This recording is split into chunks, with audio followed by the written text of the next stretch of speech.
feel like I'm losing my mind. Is everybody in the world blind? Please Lord give me a sign. Salam Planter Indonesia. Assalamualaikum warahmatullahi wabarakatuh.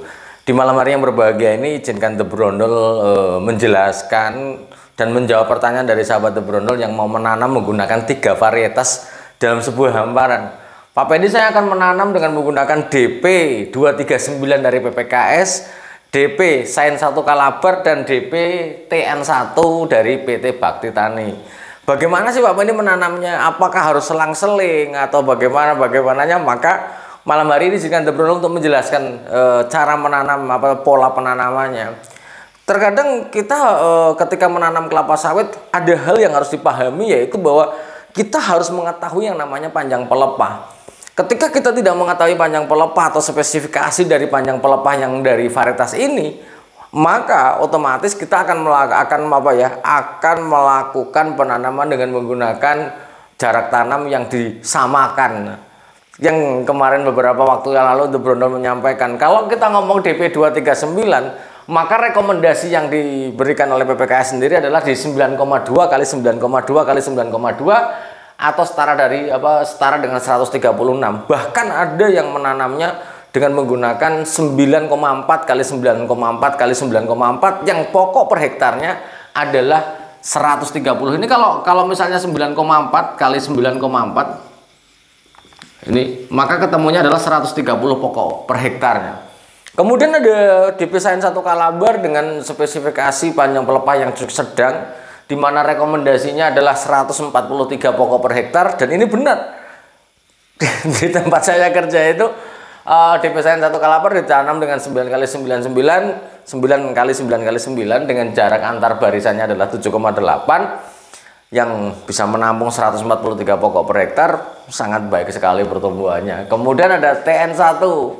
Ini kalau di brosurnya TN1 sendiri mengatakan bahwa rekomendasinya di 143 saja sebenarnya, tapi ada juga yang merekomendasikan di 8,6 kali 8,6 8,6 yang jarak antar barisannya adalah 7,4 meter. Jadi kalau mau setelah kita mengetahui varietas ini yang mau kita tanam, spesifikasinya mau kita tanam, maka jangan sekali-kali kita menyamakan menyamakan semuanya, itu tidak bisa. Karena kalau kita menyamakan semua jarak tanamnya, misalnya ada 9 kali 9 kali 9, ada 8,6 8,6, ada 9,2, udah Pak Pendi tanam aja pakai 9 meter. Maka di 0 sampai 5 tahun tuh nggak ada masalah, Mas. 0 sampai 5 tahun tuh nggak ada masalah. Selama pelepah belum memanjang secara optimum, ya itu nggak ada masalah. Tapi begitu dia nanti di usia 7 sampai 8 tahun di mana panjang pelepah sudah optimal, maka dia akan overlay pelepahnya akan parah. Misalnya kalau kita ngomong 239 atau yang ngambil yang pelepahnya cukup panjang, ditanam dengan 9 kali 9 kali 9, sekali lagi 0 sampai 5 tahun saya bilang nggak ada masalah. Tapi di usia 6, 7 masuk ke 8, ya udah mulai tabrak-tabrakan yang nanti intensitas mataharinya tidak optimal. Kalau dalam kondisi yang tidak optimal bagaimana? Etiolasi. Meninggi cepat, kalau bahasa Jawa Wonosobo itu jelanggring ya. Meninggi yang cepat dan relatif buahnya nggak ada. Saya bilang buahnya nggak ada. Maka cara menanamnya tidak boleh diselang-seling. Misalnya ini harus pakai 3 ya. Oke, kita pakai 3 lah. Misalnya ini. Jadi lebih bagus dibagi menjadi 3. Nah, seperti. Jadi misalnya sini adalah DP 239, sini misalnya Kalabar, kemudian di sini mau di TN1. Ya nggak apa-apa. Tapi sekali lagi pancangnya beda-beda. Lah Pak Pendi, kalau pancangnya beda-beda bagaimana? Ya nggak apa-apa. Jadi di sini sahabat The Brondol semuanya, di 239 misalnya ini, nah kita tanam di sini. Nah, nih.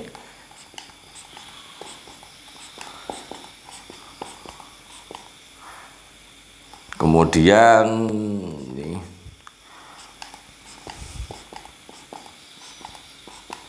Nah, seperti ini. maka jarak antar jarak antar barisannya tetap di angka di angka 8 meter. Ya nggak masalah 8 meter misalnya. 8 meter. Ini juga 8 meter. Sampai sini selesai semuanya tanam 8 meter. Lah, begitu masuk kalabar, maka kita tanamnya bagaimana Pak Pendi? Ya tetap kita tanam. Jadi nanti kalau masalah barisnya ini ya tetap baris seperti baris biasa. Seperti baris biasa. Misalnya sini akan tanami kalabar nih. Nah, sampai sini kalabar.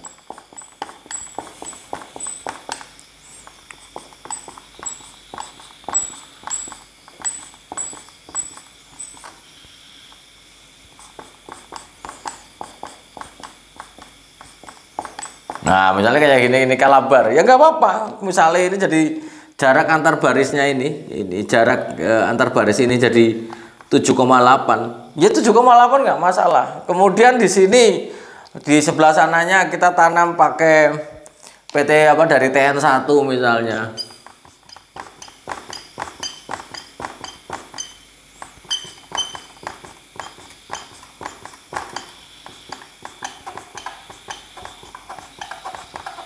Nah, misalnya ditanam. Jadi sini misalnya mau pakai 8,6 ya berarti 7,4. Lah, menjadi akan sebuah pertanyaan yang besar. Ini cukup panas ruangan studio untuk Browner ini. Jadi ketika kita menanam ini, Pak Pendi, berarti kesimpulannya kalau kita seperti ini, berarti kita mengabaikan mata 5 untuk satu hamparan. Jawabannya benar. Pertanyaannya, apakah kita wajib mata 5 seluruhnya yang harus menyamaratakan jarak tanamnya? Kalau menurut saya tidak. Kalau disamakan jarak tanamnya semua, sekali lagi hancur. Kalau kita ngikuti yang kecil, maka yang pelepahnya panjang akan terjadi penurunan produksi di usia yang lebih nanti semakin tua. Tapi kalau kita ngikuti yang DW 239 semuanya dengan jarak yang lebih lebar, resikonya apa? Resikonya adalah pohonnya dikit, tidak efektif, tidak efisien. Sehingga kalau menurut sekali lagi, kalau menurut The Brondel, menanamnya ya ngikuti jarak tanamnya, nggak ada masalah. Yang penting kan barisannya jelas nih, barisannya jelas. Cuma memang awal-awalnya kita melihat sana, 239 kok nggak ketemu sama kalabar, ya tetap tidak akan ketemu karena memang jarak tanamnya yang berbeda. Ini yang harus saya sampaikan kepada sahabat The Brondel. Jadi jangan menyamaratakan. Jangan menyamaratakan panjang pelepah yang berujung terhadap ketidakefisienan. Satu, yang kedua adalah akan berpengaruh kalau misalnya terlalu rapat, berpengaruh terhadap produktivitas tanaman kelapa sawit. Pertanyaan selanjutnya ini mesti akan muncul. Kalau seperti ini Pak Pendi, berarti Pak Pendi gambar suka-sukanya aja. Apakah nggak ngaruh utara selatan? Kalau kita memiliki blok yang di perusahaan misalnya, maka jarak tanam itu dalam barisan tanaman itu adalah dari timur ke barat. Barisan ke sono itu dari timur ke barat atau barat ke timur. Tapi kalau kita memiliki lahan seperti ini dan kita mengacu kepada barat dan timur, naudzubillah bikinnya. Jadi nanti malah nggak karu-karuan. Kalau saran saya, apakah berpengaruh nyata banget? Jawabannya ya saya kira nggak berpengaruh nyata banget. Yang penting dipermudah untuk proses pengambilan atau mengeksploitasi produksi seperti ini, ditanam seperti ini. Enggak, kalau misalnya lah ternyata utaranya sini nih, utaranya ke sini nih. Nah, nih, utaranya sini. Apakah barisannya harus madep sana? Mama jangan sana, ya tidak. Tidak, lebih bagus seperti ini. Karena bahwa mau utara selatan ataupun barat timur barisan tanaman, apakah berpengaruh sangat nyata? Jawabannya tidak. Kalau menurut saya tidak. Itu seyogyanya kalau bisa memang mengakomodir sinar pagi dengan jarak tanam yang lebih lebar, mataharinya dari timur kemudian ke barat, maka jawabannya adalah dari barat ke timur untuk barisan tanamannya. Tapi kalau tidak memungkinkan, rapopo, yang penting apakah hasilnya berpengaruh nyata? Jawabannya adalah tidak. Nah, pertanyaannya simpel, bagaimana dengan terasan? Dengan terasan yang bentuknya bukit melingkar-lingkar seperti itu nggak ada masalah produksinya. Ini karena ada yang nanya tuh apa ini? Apakah kami itu harus mengikuti utara selatan? Jawabannya enggak. Tidak. Ngaruh banget enggak? Enggak. Tapi Seandainya ini ya, kalau kita bikin bibit misalnya bentuknya kayak gini, utara selatannya sana. Wah, ini barisannya ke sini nih. Wah, TN1 nanti misalnya 239-nya di sini. Wah, jalannya di sini kok. Jalannya di sini. Ya bagaimana panennya? Kan panennya tetap ke sini. Misalnya ke sini. No. Nih, nah, kemudian nanti ke sini, dibawa ke sini. Tetap secara mata memandang itu barisannya lurus-lurus, Mas. Tapi memang mata limanya nggak kena. Mata limanya nggak kena ke antara 239 kalaber dan TN1 tetap tidak akan kena mata limanya. Kemudian ini menjawab pertanyaan, Pak Pendi, saya ada pancang borongan tapi borongannya kok nggak pakai, tidak pakai apa namanya, tidak pakai kompas. Apakah benar? Oh ya, kalau tidak, jadi begini, sahabat The Brondol semuanya. Ternyata The Brondol itu sudah bikin konten tentang pancang tanam itu kalau nggak salah 3 kali, dan sampai dengan hari ini yang namanya The Brondol tidak puas menerangkannya. Namun yang harus saya sampaikan, cara mengisi ini adalah bahwa di sini ada panduannya, di sini ada panduannya. Ini. Jadi di sini nanti isi, ini ditarik seling ke sini, ditarik seling ke sini. Jadi di sini itu udah ada panduannya. Ketika garis ini sejajar dengan garis ini yang sejajar dan diisi, maka ya lurus. Tapi kalau misalnya mancangnya nggak pakai seling, hanya intuisi saja, ya tetap meleot-meleot. Dan satu lagi, jangan pernah memancang tanaman kelapa sawit dengan menggunakan tali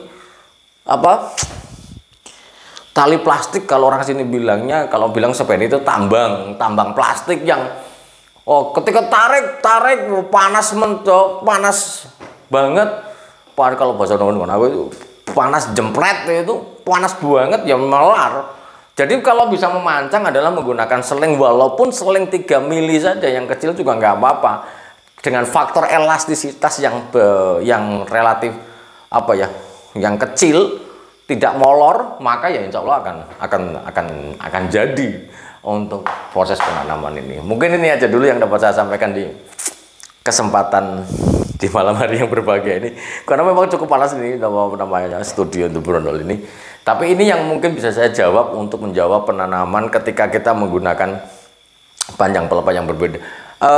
Benang merahnya yang ingin saya sampaikan adalah, kalau mau menanam kelapa sawit, pahami spesifikasinya dari bibit ataupun kecambah yang mau kita beli, yang mau kita tanam. Jangan asal nanam saja, yang kita mengambil kesimpulannya tembak rata saja, itu adalah hal yang tidak tepat. Karena banyak sekali ketika berseliweran di beberapa, seperti konten hari ini yang kemarin ya, berarti yang di hari Senin ini adalah ketika terlalu rapat banget, itu efeknya apa? Sekali lagi akan menyebabkan etiolasi. Tanamlah kelapa sawit sesuai dengan panjang pelepah panjang pelepah yang nantinya seiring dengan jarak tanam rekomendasi dari balai yang mengeluarkannya. Semoga bermanfaat bagi sahabat The Brondol semuanya. Sekali lagi, The Brondol bukan yang, belum tentu jawaban yang bagi mungkin terbaik juga bukan. Tapi kalau seandainya sahabat The Brondol yang punya jawaban yang lebih baik, silahkan tulis di kolom komentar. Sekali lagi mohon maaf jika ada kata-kata yang kurang tepat, dan semoga Allah memberikan kesehatan dan kebahagiaan tanpa syarat bagi saya, Anda, dan semuanya. Dan terima kasih. Salam Planter Indonesia. Assalamualaikum warahmatullahi wabarakatuh.